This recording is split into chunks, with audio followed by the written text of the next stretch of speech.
इस वीडियो में हम एक केस डिस्कस करेंगे और वो एक चैलेंजिंग केस था।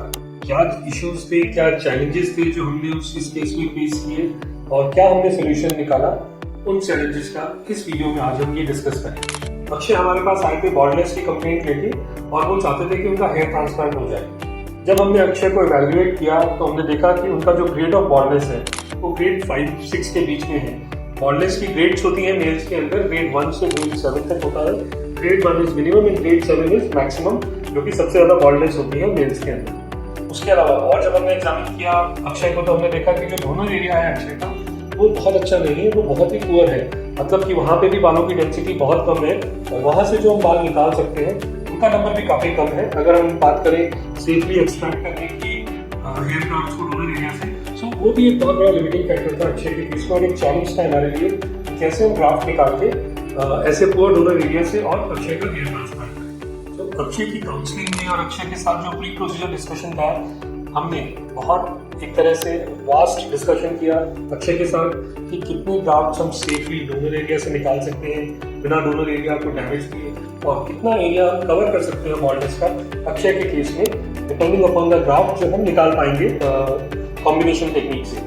सो जब काउंसलिंग और प्री ऑपरेटिव डिस्कशन में रियलिस्टिक एक्सपेक्टेशंस सेट हो गई, अक्षय को भी समझ आया कि हाँ मेरा इतना एरिया बॉल्डनेस का कवर होगा और ऐसे होगा, तब हमने उनका प्रोसीजर प्लान किया। तो जो प्लानिंग का पार्ट था अक्षय की, उसमें दो सबसे जरूरी चीजें थी। एक चीज जरूरी थी कि कौन सी टेक्निक यूज करनी है ग्राफ्ट हार्वेस्ट करने के लिए, डोनर एरिया से बाल निकालने के लिए। सो जब डोनर एरिया अक्षय का अच्छा नहीं था और ग्राफ्ट की रिक्वायरमेंट ज्यादा थी तो हमने चूज किया कॉम्बिनेशन टेक्निक, जैसे कि FUT और FUE, जिससे कि हम ज्यादा से ज्यादा ग्राफ्ट निकाल सकें और बड़े से बड़ा एरिया कवर कर सकें अक्षय के केस में। अगर हम अक्षय के केस में प्रोसीजर के दौरान कोई एक टेक्निक यूज करते जैसे कि FUT सिर्फ, तो उस केस में हमें स्ट्रिप बड़ी लेनी पड़ती है और जिसके अंदर की स्टार ज्यादा रहता।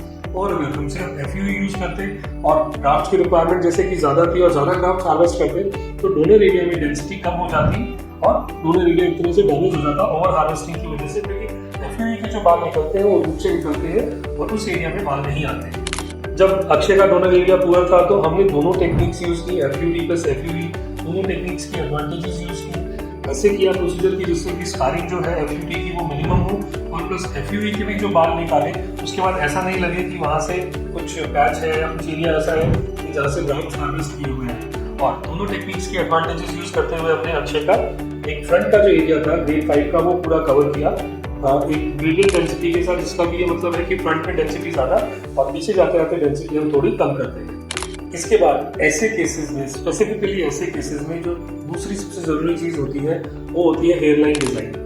क्योंकि डोनर एरिया अच्छा नहीं है, ग्राफ्ट जो हम ले सकते हैं उनका नंबर ज्यादा नहीं है और ग्रेड ऑफ बॉल्डनेस ज्यादा है, ऐसे केसेस में हेयरलाइन जब ऐसे डिजाइन करते हैं सबसे पहले प्रायोरिटी ये रहती है कि हेयरलाइन थोड़ी कंजर्वेटिव होती है। हम हेयरलाइन ड्रॉ करने में बनाने में बहुत ज्यादा एग्रेसिव नहीं रहते हैं। सो सबसे पहली प्रायोरिटी हेयरलाइन ड्रॉ करने में यही रहती है कि कैसा हमारा डोनर एरिया है और कितना बड़ा हमारा रिसिपिएंट एरिया है, सो दैट एक हम नेचुरल लुक अचीव कर सकें। इसके अलावा और जो फैक्टर्स हम कंसिडर करते हैं वो कंसिडर करते हैं पेशेंट की फेस कैसी है, पेशेंट की फेशियल एस्थेटिक्स या फेशियल प्रोपोर्शंस कैसे है, जिससे कि हम एक नेचुरल लुक दे सकें और एक सक्सेसफुल हेयर ट्रांसप्लांट कर सकें। प्रोसीजर के बाद अक्षय कंफर्टेबल रहे और कोई उन्होंने डिफिकल्टी या मेजर इशू नहीं फेस किया।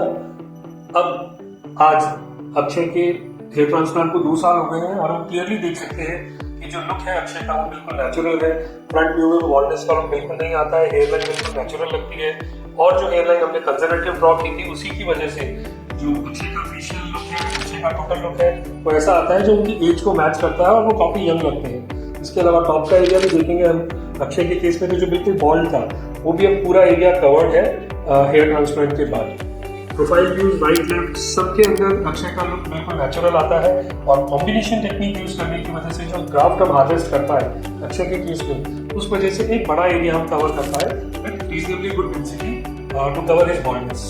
और एक बहुत जरूरी फैक्टर है स्पेसिफिकली अक्षय के केस में, क्योंकि डोनर एरिया बहुत अच्छा नहीं था। तो ये डोनर एरिया में अगर हम देखेंगे अक्षय का 2 साल बाद तो बिल्कुल वैसा का वैसा ही है, करीब जैसा कि प्रोसीजर से पहले था।